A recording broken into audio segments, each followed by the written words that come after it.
More and more, and I'd like to read one of my stories for you. This is a story that originally ran a few years ago in a short-lived magazine called Dark Corners.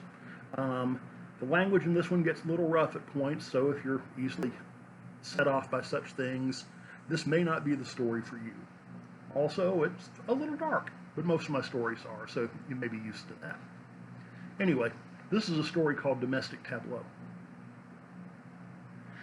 I always hear people talking about how hard it is to come out gay to your parents and how brave the people who do it are. Probably so, depending on the parents, depending on the kid. I wouldn't know, not my thing. I do know, though, that telling your folks that you're a stoner and you need them to put you through rehab sucks in its own special way. Yeah, Mom and Dad, there's a reason I've been flunking everything or getting mercy passes since about 8th grade. And there's a reason the cash you were going to give the kid who mows the lawn disappeared. And there's a reason you get those hang-up calls when I'm not home. But telling them was something I had to do, so I did it. With all that, they didn't seem too surprised when I told them. They just sat there on the couch for a minute while I stood by the stairs, in case I had to go pack my shit because I was getting thrown out. Then Mom said she had guessed a while back, and I guess she had told Dad, but I could still tell it shook him some. So yeah, maybe it was kind of like the whole coming out thing. I mean, I guess parents don't look at their kid in the hospital and say, maybe he'll be a doctor or a lawyer, or maybe he'll do enough weed to stock a fish tour and enough pills for his buddies to call him the lab rat. But all things considered, they took it pretty well, very after-school special. At first, they just kind of sat there, looking out the window at the leafless trees out front. Then Dad said his insurance from work would cover one, he hit the number pretty hard, one run through rehab, either in or outpatient. And so they said they'd call the family doctor the next day and get a referral. Well, there's something else too, I said. It's another part of this thing. And you know, I think they looked relieved. There's this guy, and well, I owe him some money. Dad raised his eyebrows and looked at me over the steel frames of his glasses. How much? It's kind of a lot, really. How fucking much? 1,000. Jesus, Greg, we don't exactly have $1,000 lying around, you know? How the fuck did you get 1,000 in debt to a fucking drug dealer? What were you supposed to do, pay him out of your check at Kroger? I didn't say anything for a minute. Then Mom figured it out first. You were working for him, weren't you? I still didn't say anything. Son of a bitch. My son, the drug pusher. And she started crying. Okay. That stung, but I guess I had it coming. Well, fuck him, Dad said. I guess he's out some cash, but it's not like he'll go to the cops. Mom cut him off cold. Don't be stupid. He'll go after Greg. I nodded, and she looked back at me. But you haven't said, how did you get $1,000 of debt? There was a bunch of things I said, but mostly it was using what I was supposed to be selling. Dad put his hands over his face. All his life he had fixed things. People came to him for advice on all sorts of things, and more often than not, he had something good, which I guess is why they kept coming. But this didn't look like something he could fix, and it had happened in his house, practically under his nose. Even so, he dropped his hands after a moment, and he said, what if we take him out? He actually seemed to like the idea, but I think he just wanted to destroy something or somebody. Maybe he could have done it too. He had been in the Army and he still had some guns, like damn near everybody in the South. But he hadn't even gone hunting for years. He'd just go to the range sometimes. Even so, I think he was willing. I shook my head. Dad, you're a 50-year-old who signs people up for dental plans and now you're a ninja master? It's my trouble. I don't want it to take you down too. Mom kept crying quietly, slumped a little against Dad. How soon do you need the money, Greg? He said. Well, the sooner the better, I think. Can you stall the guy for a few days? Maybe I can get it. We've got a home equity line of credit. It was all I could do not to laugh. I imagined him telling the banker, well, I want to get a new garage door and some paint and pay off Greg's drug debt. But then I thought about the fact that they really didn't have much cash and how it was my fault, and it wasn't nearly as funny. Yeah, I can probably do that, I said. Then do it, Dad said, and go downstairs. I don't really want to look at you right now. I'll pay you back, I said. He looked at me again. Fucking right you will. so I went downstairs. But I still heard Mom crying, or I seemed to. Either way, I put on headphones and drowned it out with Queensryche. Mom called the doctor the next day. They said outpatient was my best bet, so I wouldn't have to miss school, but there were going to be meetings almost every day and all day Saturday. That would start the next week, and I was nervous as hell and couldn't sleep. I could have used a big old Marley to tell you the truth, but I guess that was part of the problem, so instead I sat around almost all night with Mom playing Uno and smoking half of her cigarettes. She said it was like sitting with me when I was little and would get sick, but now I was 17 and burning through her generic smokes. At least I didn't have to sneak those anymore. Shit, they'd probably be pleased if that was as bad as it got from then on. Meanwhile, I went back to school after what felt like about 20 minutes of sleep. Once I got there, I talked to some of my friends and I told them to tell Sonny that I'd give him the cash, but that it was going to take a few days to raise. I also failed a Spanish test, but that was nothing new. When my last report card came out, I'd flunked Spanish and English both. Dad said I was illiterate in 2 languages.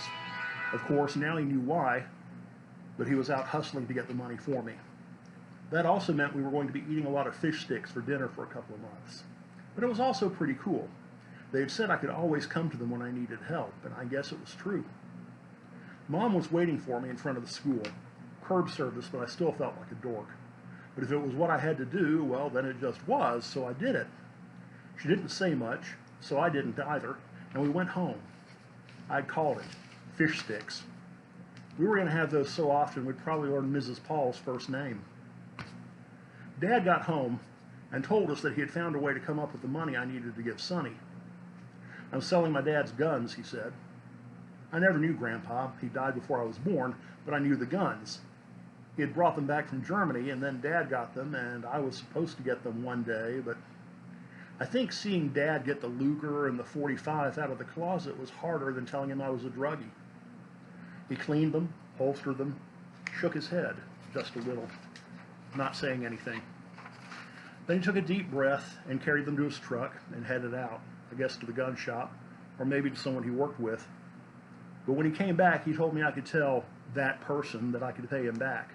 Make the arrangements, he said. So when I got to school the next morning, I passed the word to Sonny that I had his money and we just needed a meet-up. Mom picked me up after school and took me to Kroger. While I was stocking the shelves, one of Sonny's friends came down my aisle. Saturday night, 11:30, the ball field behind the Y. I nodded and kept stacking cans. The rest of the week was quiet. Get up, go to school, come home, go to work, then home. Maybe a call from Cindy, or she might swing by during my break. She said maybe she could come over for supper on Sunday. I hope she liked fish sticks. So Saturday got there. Dad had wanted to take me to the place, but I told him that person wasn't going to be expecting 2 people and I didn't want to mess things up. Let's just get this over with, I said. He handed me the money, said, be careful, and let me go. I went. 10 $100 bills were in my front pocket. The Y had been closed for a few hours when I got there at 11:15. I parked at the doctor's office down the block and walked back past the closed, locked concession trailer to the field.